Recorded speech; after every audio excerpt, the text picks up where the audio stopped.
નમસ્કાર મિત્રો, સ્વાગત છે તમારું અમારી યુટ્યુબ ચેનલમાં। તો મિત્રો, આજના વિડીયોમાં આપણે રેલવે દ્વારા જે ગ્રુપ ડી ની ભરતી જાહેર કરવામાં આવેલી છે તેના વિશે ચર્ચા કરીશું। પરંતુ તે પહેલા વિડીયો ગમે તો લાઈક અને શેર કરી દેજો, ચેનલમાં નવા હોય તો ચેનલને સબસ્ક્રાઇબ કરી દેજો। તો ચાલો મિત્રો, વિડીયોની શરૂઆત કરીએ।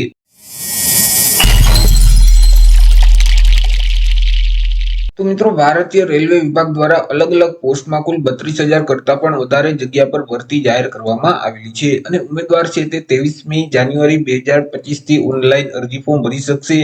વિગતવાર માહિતી મેળવીએ તો કે રેલવે રિક્રુટમેન્ટ બોર્ડ એટલે કે ભારતીય રેલવે વિભાગ દ્વારા ગ્રુપ ડી લેવલ 1 ની અલગ અલગ પોસ્ટ માટે કુલ 32,000 કરતા પણ વધારે જગ્યા પર ભરતીની જાહેરાત કરવામાં આવેલી છે, જેના માટે ઉમેદવારોએ અરજી છે તે ઓનલાઈન કરવાની રહેશે।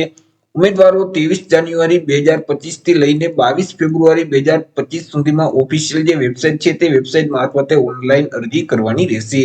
મિત્રો, અહીં એજ લિમિટ એટલે કે વય મર્યાદા વિશે ચર્ચા કરીએ તો અહીં ઉમેદવારની જે ઉંમર છે તે ઓછામાં ઓછી 18 વર્ષ અને વધુમાં વધુ 36 વર્ષની હોવી જોઈએ।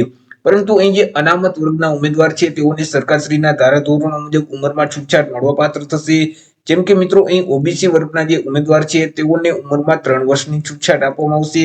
તે સિવાય મિત્રો, એસસી અને એસટી કેટેગરીના જે ઉમેદવાર છે તે ઉમેદવારને ઉંમરમાં 5 વર્ષની છૂટછાટ મળવાપાત્ર થશે। મિત્રો, અહીં અરજી ફી વિશે ચર્ચા કરીએ તો ઉમેદવારોએ અહીં મિત્રો અરજી ફી ભરવાની રહેશે। તમામ વર્ગના ઉમેદવારોએ અરજી ફી ભરવાની છે કે જેમાં સામાન્ય એટલે કે જનરલ કેટેગરીના ઉમેદવાર છે, ઓબીસી કેટેગરીના ઉમેદવાર છે અને ઈડબ્લ્યુએસ કેટેગરીના જે પુરુષ ઉમેદવાર છે તેઓએ અરજી ફી તરીકે ₹500 ભરવાના રહેશે।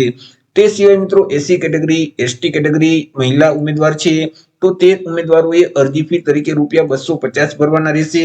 પરંતુ અહીં મિત્રો, જો તમે પરીક્ષામાં હાજર રહેશો તો તેવા સંજોગોમાં તમે જે અરજી ફી ભરેલ છે તે તમને પરત કરી દેવામાં આવશે। ચર્ચા કરીએ સિલેક્શન પ્રોસેસ વિશે તો ઉમેદવારનું જે સિલેક્શન છે તે અલગ અલગ સ્પર્ધાત્મક પરીક્ષાના આધારે કરવામાં આવશે કે જેમાં સૌથી પહેલા તમામ ઉમેદવારની સીબીટી એટલે કે કોમ્પ્યુટર આધારિત એક લેખિત પરીક્ષા લેવામાં આવશે કે જે ઓબ્જેક્ટિવ પ્રકારની રહેશે એટલે કે તેમાં એમસીક્યુ પ્રકારના પ્રશ્ન પૂછવામાં આવશે।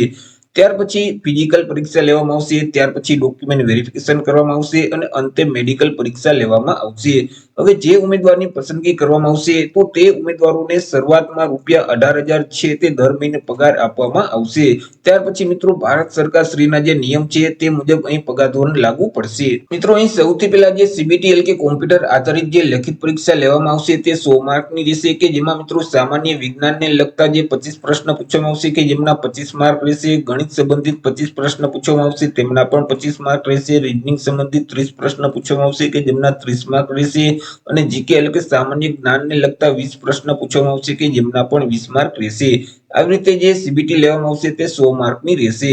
જગ્યા વિશે ચર્ચા કરીએ તો અહીં મિત્રો અલગ અલગ પોસ્ટ થઈ કુલ 32,438 જેટલી જગ્યા છે કે જેમાં મિત્રો પોન્ચમેન બીમાં કુલ 5,058 જેટલી જગ્યા છે, આસિસ્ટન્ટ ટ્રેક મશીનમાં 799 જેટલી જગ્યા છે, આસિસ્ટન્ટ બ્રિજમાં 301 જગ્યા છે, ટ્રક મેન્ટેનરમાં 13,187 જગ્યા છે, આસિસ્ટન્ટ પીવેમાં 247 જગ્યા છે, આસિસ્ટન્ટ સીએનડબલ્યુમાં 2,587 જગ્યા છે, આસિસ્ટન્ટ ટીઆરડીમાં 1,381 જગ્યા છે, આસિસ્ટન્ટ એસએનટીમાં 2,012 જગ્યા છે, આસિસ્ટન્ટ લોકોસેટ ડીઝલમાં 420 જ્યારે મિત્રો ઇલેક્ટ્રિકમાં 950 જગ્યા છે, આસિસ્ટન્ટ ઓપરેશન ઇલેક્ટ્રિકમાં 744 જગ્યા છે, આસિસ્ટન્ટ ટીએલ એન્ડ એસીમાં 1,041 જેટલી જગ્યા છે, આસિસ્ટન્ટ ટીએલ વર્કશોપમાં 624 જગ્યા છે જ્યારે આસિસ્ટન્ટ વર્કશોપમાં 3,077 જેટલી જગ્યા છે। આવી રીતે અલગ અલગ પોસ્ટમાં થઈ કુલ 32,438 જેટલી જગ્યા પર ભરતી જાહેર કરવામાં આવેલી છે।